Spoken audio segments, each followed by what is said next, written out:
Welcome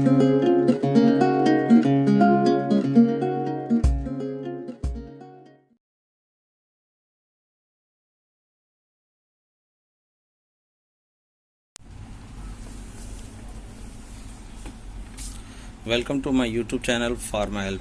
आज हम एक बहुत ही अच्छे एंटीबायोटिक के बारे में आपसे बात करने वाले हैं, जो कि बहुत ही ज़्यादा इस्तेमाल में किया जाता है। मगर ये जब ही इस्तेमाल किया जाता है जब सारे एंटीबायोटिक फेल हो जाते हैं, तब इस एंटीबायोटिक का इस्तेमाल करते हैं डॉक्टर्स। इस एंटीबायोटिक का नाम है सिफ्रोक्सिम। सिफ्रोक्सिम 500 mg और 250 mg में मार्केट में अवेलेबल है। ये इंजेक्शन फॉर्म में और सिरप फॉर्म में अवेलेबल है। इस एंटीबायोटिक को जो है एक प्रीमियम एंटीबायोटिक के तौर पे भी माना जाता है, क्योंकि इसकी कॉस्ट काफ़ी हाई होती है। ये एंटीबायोटिक कई सारी कंपनियां बनाती हैं, जैसे कि जीएसके का सेफ्टम 500, मैनकाइंड का सिफाकाइंड 500, जोसेफ के एल्केम कंपनी का। यह एंटीबायोटिक कई सारे पैकिंग्स में आता है, जैसे कि जीएसके 4 गोली का पैक बनाता है, एल्केम इसका 10 गोली का पैक बनाता है, मैनकाइंड इसका 10 गोली का पैक बनाता है। ये एंटीबायोटिक का इस्तेमाल डॉक्टर्स जटिल से जटिल बीमारी में करते हैं, जैसे कि नमूनिया अगर किसी एंटीबायोटिक से ठीक नहीं होता है, जैसे ऑगमेंटिन वगैरह से ठीक नहीं होता है, अमोक्सिसिलिन पोटेशियम क्लेवेनेट से भी ठीक नहीं होता है, सिफ्रोक्सिम से भी ठीक नहीं होता है नमूनिया, तब इस दवाई का इस्तेमाल डॉक्टर्स करते हैं। इस एंटीबायोटिक का इस्तेमाल नमूनिया में भी किया जाता है। जब नमूनिया गंभीर अवस्था में पहुंच जाता है तो इस दवाई का इस्तेमाल किया जाता है।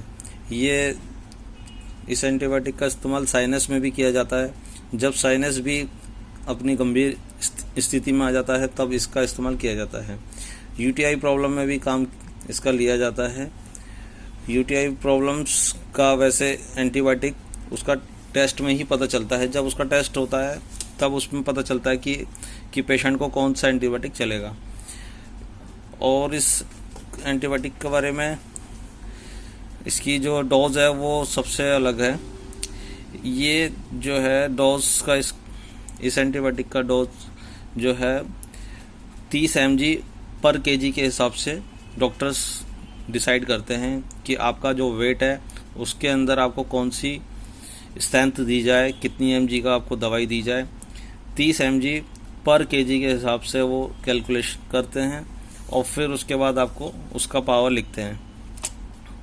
मोस्टली कर ये एंटीबायोटिक जो है अडल्ट को 500 mg में दिन में 2 बार देते हैं, और जो लोग थोड़े कम एज के होते हैं उनको 250 mg में जो है सुबह शाम देते हैं वो लोग। और इस दवाई का इस्तेमाल वायरल फीवर में नहीं किया जाता। ये एक बैक्टीरियल इन्फेक्शन में इसका बहुत ज़्यादा इस्तेमाल किया जाता है। इसके कुछ साइड इफ़ेक्ट्स होते हैं जो कि नॉर्मली हर व्यक्ति में नहीं देखे गए हैं।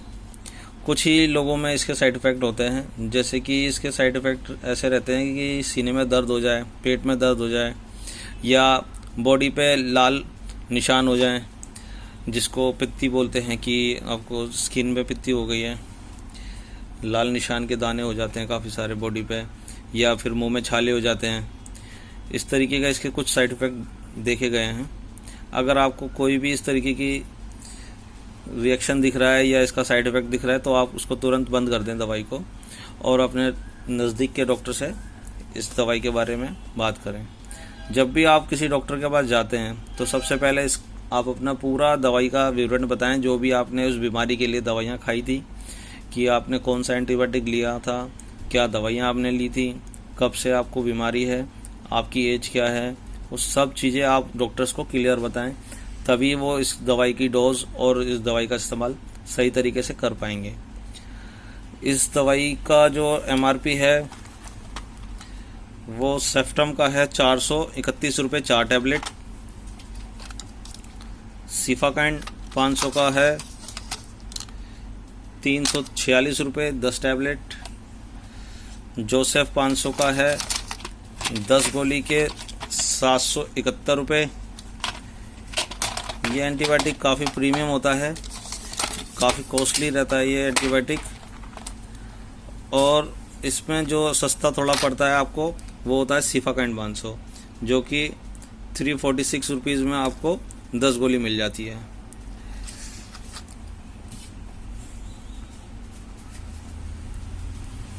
उम्मीद करता हूँ जो भी मैंने आपको जानकारी दी वो आपको लाभ देगी और आप इस दवाई को इस्तेमाल करने में मदद करेगी। धन्यवाद। आप लोगों को मेरा चैनल अगर अच्छा लगता है, मेरी दी गई इन्फॉर्मेशन अच्छी लगती है, तो आप मेरे चैनल को सब्सक्राइब कीजिए, लाइक कीजिए, शेयर कीजिए और कमेंट करके मुझे बताइए कि आपको मेरा चैनल कैसा लगता है और मेरी दी गई इन्फॉर्मेशन कैसी लगती है। और कोई भी आपको वीडियो बनवानी है किसी भी प्रोडक्ट के बारे में तो आप मुझसे बोल सकते हैं, मैं उस एंटीबायोटिक पे या उस दवाई के ऊपर आपको एक वीडियो बना के दे सकता हूँ। धन्यवाद।